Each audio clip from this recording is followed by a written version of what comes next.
Dad, मैंने बहुत तकलीफें झेली हैं, बहुत जगह मारा मारा फिरा हूं। अब आप प्लीज मुझे घर ले चलिए डैड।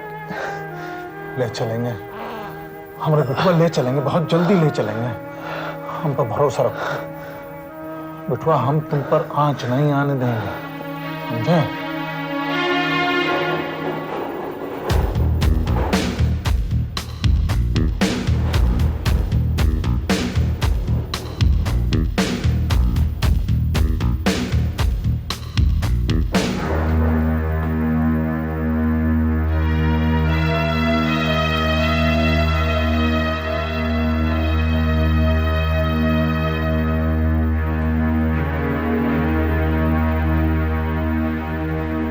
Hello mister cycle.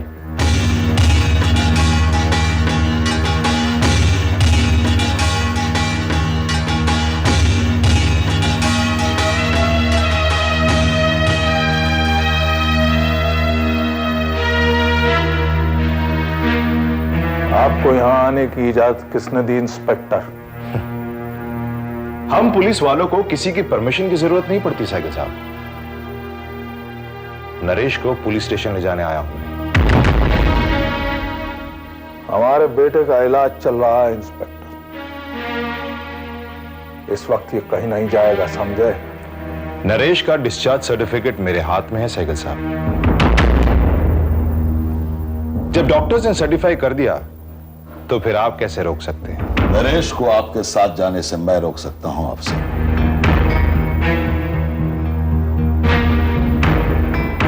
इनकी जमानत अदालत ने मंजूर कर दी है। जब तक अदालत अपना फैसला नहीं बदलती तब तक इन्हें गिरफ्तार करने का या कोई सवाल पूछने का आपको कोई हक नहीं है। आपके बारे में तो सुना था कि आप बेगुनाह के दोस्त और गुनहगारों के दुश्मन हैं, मगर आज लग रहा है कि जो सुना था बिल्कुल गलत था। आपने गलत नहीं सुना था, बल्कि जो बात आप इस वक्त कह रहे हैं वो गलत है। पुलिस का फर्ज है मुजरिमों को गिरफ्तार करना। वो गुनहगार हैं या नहीं इसका फैसला अदालत करती है, पुलिस नहीं। सहगल साहब, डॉक्टर ने डिस्चार्ज सर्टिफिकेट दे दिया, आप नरेश को घर ले जा सकते हैं। पुलिस से निपटना अब मेरा काम है।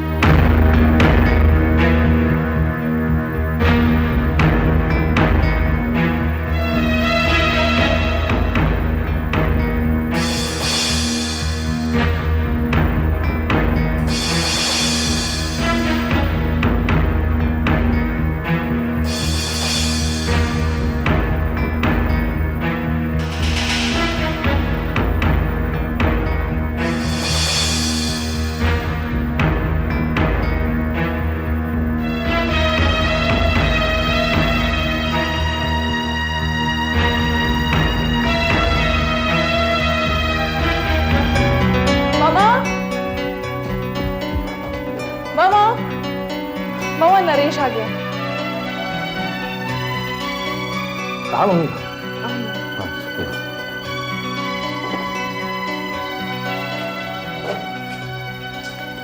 कैसे हो तुम? मैं बिल्कुल ठीक हूँ मामा। चलो ध्यान दे, चलो। हाँ। तुम्हें देखने के लिए हमारी आंखें तरस गई थी। पता नहीं कैसे कैसे ख्याल आ रहे थे मन में, और तुम्हारी डायरी हमें बता ही नहीं रहे थे कि तुम कहाँ। अरे अब तो नरेश घर आ गया है ना, अब काहे घबराती हैं आप? चलो बेटा, नरेश को उसके कमरे में ले जाओ।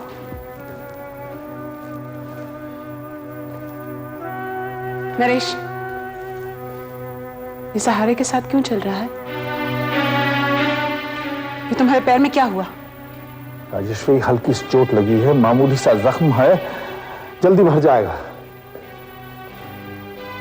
आप हमें ऐसे क्यों देख रहे हैं? हमने कहा ना जल्दी ठीक हो जाएगा। और वैसे भी इस वक्त नरेश को सबसे ज्यादा आपकी जरूरत है। चाहिए।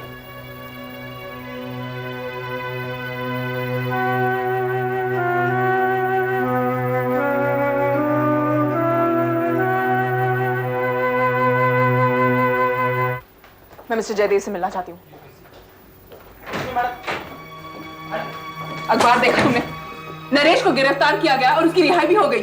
जमानत पर रिहा हो गया। ऐसे कैसे हो सकता है? जिस पर खून का इल्जाम हो, जो पुलिस से बचने के लिए फरार हो गया हो, उसकी रिहाई कैसे हो सकती है? देखिए कनक जी, कानूनी तौर पर हम जितना कर सकते थे उतना हमने किया। अब नरेश को सजा देना या न देना अदालत की जिम्मेदारी है। आपका मतलब है कि हमारी जिम्मेदारी पूरी हो गई, अब हम कुछ नहीं कर सकते? कर सकते हैं, अदालत की कार्रवाई तो शुरू हो। कौन सी अदालत? मुझे तो ये शक है कि ये मुकदमा अदालत तक पहुंचेगा ही नहीं। कमिश्नर त्यागी ने मेरे खिलाफ एक बार फिर साजिश की है, मुझसे झूठ बोला है। उनके खिलाफ जो रिपोर्ट दर्ज कराई थी उसे वापस लेकर मैंने बहुत बड़ी गलती की है। कसूर आपका नहीं है कनक जी, मैं आपकी हालत समझता हूँ। क्या समझते हैं आप? यही कि आप इतने बड़े हादसे से गुजरिए, इसलिए अब आपका किसी पर विश्वास नहीं रहा। पुलिस, अदालत, कानून, आपका किसी पर भी विश्वास नहीं। लेकिन कनक जी, सोचने का यह ढंग सही नहीं है। तो आप मुझे समझाएंगे कि क्या सही है और मुझे कैसे सोचना चाहिए? देखिए, आप इस तरह तैश में आकर मुझसे बात करेंगी तो मेरी किसी भी बात पर आपको कोई यकीन नहीं रहेगा। आप प्लीज ठंडे दिमाग से सोचिए। आप बैठिए, प्लीज बैठिए। जो घटनाएं हुई है उन्हें जोड़कर आप एक नतीजे पर पहुंच गई हैं। नरेश का आपको धमकी देना, कमिश्नर त्यागी का आपको हवालात में बंद करना और फिर शर्मा जी की हत्या। क्या ऐसा नहीं हो सकता कि कत्ल सिंह का कोई संबंध ना हो? कातिल कोई और है जिसके बारे में आपने कभी सोचा ही नहीं? मुझे पूरा यकीन है कि मेरे पापा के कातिल वही है। अपने इस यकीन को अदालत में कैसे साबित करेंगी आप? जरूरी तो नहीं जो धमकी दे वही कत्ल करे, और यह भी जरूरी नहीं कि कमिश्नर त्यागी ने आपके खिलाफ कोई साजिश की। देखिए कनक जी, मुकदमा दायर करना बहुत आसान है, लेकिन उसे जीतना बहुत मुश्किल है। सरकारी वकील की तरह जिरह कर रहे हैं आप मुझसे। ये सब कहने के लिए किसने कहा आपसे? किसने कहने के लिए कहा मुझसे? ये क्या कह रही हैं आप? अगर मैंने कुछ कहा तो आपका जवाब यही होगा कि मैं हर किसी पर शक कर रही हूं। लेकिन आज आपकी बातें सुनकर मुझे आप पर भी भरोसा नहीं रहा। पता नहीं कौन किससे मिला हुआ है, कौन किसके साथ है।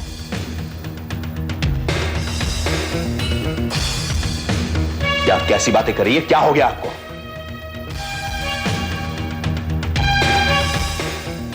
आपको अगर मेरा ये कहना बुरा लगा हो तो मुझे माफ कर दीजिएगा, लेकिन आज के बाद इस बारे में मैं किसी से कुछ नहीं कहूंगी, आपसे भी।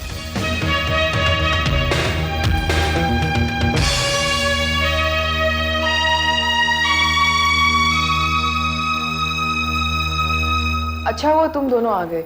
नरेश भी तुम लोगों को बहुत याद करता है। याद करता है? अगर वो हमें याद करता तो वो हमें फोन नहीं कर सकता था। अगर तुम ना बताती तो हमें पता भी नहीं चलता कि वापस आ गया। संजय, तुम्हें पता है नरेश बिल्कुल चुप हो गया है। हमें खुद पता नहीं चलता कि वो घर में है भी या नहीं। वो कुछ भी नहीं बताता कि वो इतने दिन कहाँ था, क्या हुआ, कैसा रहा। और एक काम करना, तुम दोनों भी उससे मत पूछना। तो फिर हम उससे क्या बात करें? अरे तुम दोनों उसके दोस्त हो, इसके अलावा भी तो बहुत सारी बातें हैं ना करने को। अच्छा, मैं उसको बता के आती हूँ कि तुम लोग आ गए।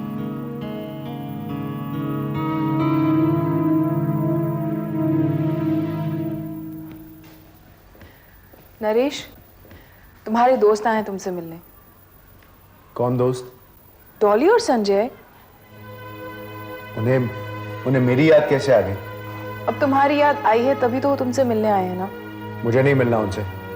उनसे कह दो कि वो चले जाएं यहाँ से। नरेश कम ऑन, तुम ऐसे क्यों कह रही हो? चलो उठो उठो। ऐश्वर्या प्लीज, मेरा किसी से भी मिलने को दिल नहीं करता। इतना गुस्सा क्यों हो हमसे?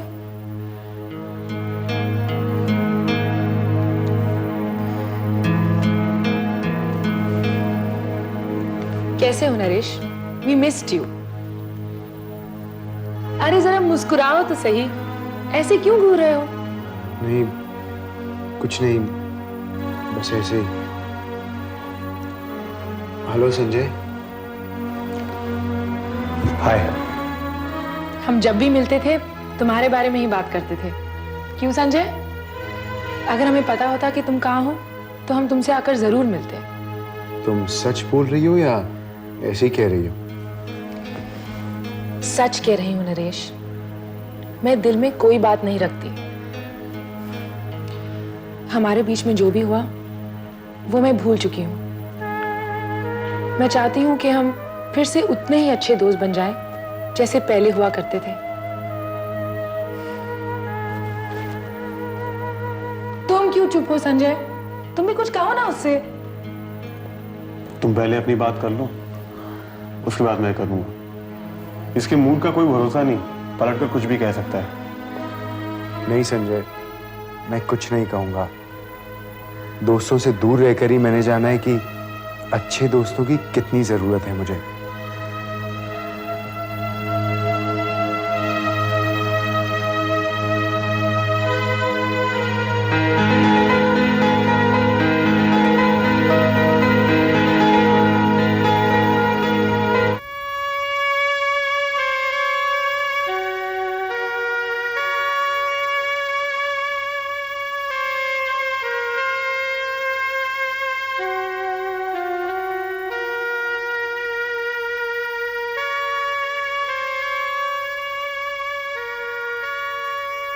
सुनो छोटा बाबू, आज तुमने हमारे भैया को जाहिल और गवार कहा। आइंदा से मत कहना, समझे? तुम्हारे लिए खाना बनाओ, तुम्हारे लिए पानी गर्म करके दो, तुम्हारा ख्याल रखो, और बदले में तुम क्या देते हो हमें? गाली, जाहिल और गवार। हाँ। कजरी, कजरी, मैं आगे से नहीं कहूंगा। कोई साफ सुथरे कपड़े मिलेंगे क्या? हाँ है, कुर्ता पैजामा है, और वो भी भैया का। चलेगा? अभी तो कुछ भी चलेगा। वो क्यों फेर लिया मुझे देख के? क्योंकि मैंने भैया से कहा है कि मैं तुम्हारी तरफ नहीं देखूंगी। अच्छा, क्यों? क्योंकि तुम मुझे हमेशा घूर घूर कर देखते रहते हो, ऐसे। तो क्या तुझे भी बुरा लगता है? अच्छा भी तो नहीं लगता है ना? खाना खाओ ना। मैं किससे बातें करूं यहाँ पे? मुझसे जो मन में है सब बोल दो। मेरा मन तो करता है कि मैं यहाँ से इसी पल चला जाऊं। अकेले जाओगे तो रास्ता भटक जाओगे। कजरी भी चलेगी तुम्हारे साथ। तू मेरे साथ चलेगी? हाँ, ऐसी जगह ले जाकर छुपाऊंगी कि कोई नहीं ढूंढ पाएगा तुम्हें। एक तो मैं इतनी दूर से तुम्हारे लिए खाना लेकर आई और तुमने उठाकर फेंक दिया। अगर तूने ज्यादा बकवास की ना तो तुझे भी उठा के फेंक दूंगा मैं। अरे जाओ जाओ, अगर मुझे उठाकर फेंक दोगे तो किसका हाथ थाम कर चलोगे इन रास्तों पर? अब पकड़ लिया तेरा हाथ। अब तो तू मुझे छोड़ के कभी नहीं जाएगी ना? जाऊंगी, लेकिन जहां भी जाऊंगी तुम्हारे साथ जाऊंगी। बोल कजरी, क्यों भाग के आई मेरे साथ? बारिश और तेज हो रही है, और जब तक ये रुके नहीं हमें यहीं रुकना पड़ेगा। ये क्या कर रहे हो? तुझे भीगने से बचा रहा हूं। मुझे बचाते बचाते खुद भीग गए तो? मैं तो सर से पांव तक भीग ही चुका हूं। अगर मैं जल जाती तो? ये लकड़ियां गीली हैं, माचिस से तो नहीं जल रही। तेरे पास आके जल जाती। और अगर जल भी जाती तो तुम्हें क्या? तुम्हें इससे कोई फर्क नहीं पड़ता है ना? तू एक काम कर, तू यहीं पे रह जा मेरे पास। कैसे रहूं मैं यहाँ? कौन रहने देगा मुझे यहाँ? तो तुम चिंता मत करो, मैं जहाँ कहीं भी रहूं ना, हमेशा समझना कि मैं तुम्हारे साथ हूँ।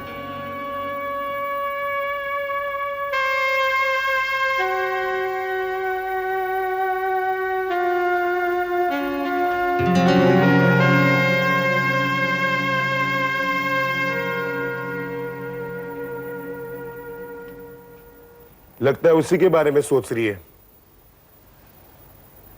हाँ, पता नहीं वो ठीक हुए होंगे भी या नहीं। बहुत चिंता कर रही है उसकी। देख कजरी, मैं कुछ बोलता नहीं हूं, इसका मतलब ये नहीं कि मैं गुस्सा नहीं हूं तुझसे। भाग गई उसके साथ तू। मेरे जगह अगर कोई दूसरा भाई होता ना, हाथ पकड़ कर घर से बाहर निकाल देता। तो निकाल दो ना, मैं फिर चली जाऊंगी। फिर चली जाएगी? कहां जाएगी? उनके पास। उनके पास? दिमाग खराब हो गया है तेरा, जो उसको मिलने जाएगी बार बार। और कौन लगता है वो तेरा? देख कजरी, अगर आइंदा उसको मिलने की कोशिश भी की ना तो घर में आने नहीं दूंगा। हाँ, तो मैं भी वापस नहीं आऊंगी। हाँ, वापस नहीं आएगी तो क्या उसके साथ रहेगी? हाँ, उनके साथ रहूंगी। जैसे कि वो तुझे अपने साथ रखेगा घर पर। अगर उन्होंने सहारा नहीं दिया ना तो नदी में कूद के भी जान दे दूंगी। जान देने की बात करती है तू? पूरी पागल हो गई है तू।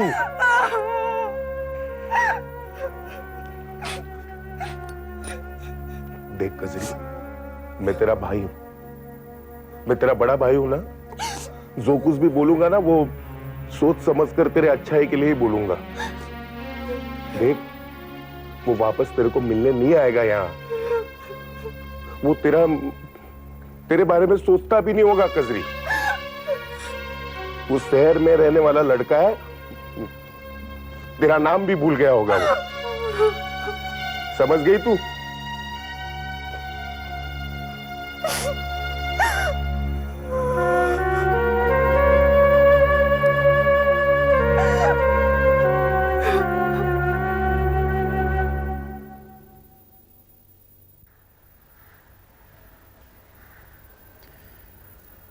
नरेश को घर लौटे हुए 1 हफ्ता हो गया है। ना ही वो हमें कुछ बताता है और ना ही आप हमसे कुछ कहते हैं। क्या जानना चाहती हैं आप? नरेश हॉस्पिटल में क्यों था? उसके पैर पे ये चोट कैसे आई है? हम आपसे कह चुके हैं राजेश्वरी, उसके पांव में मामूली सी चोट आ गई थी। लेकिन आपने हमें ये तो नहीं बताया कि उस पर गोली चलाई गई थी।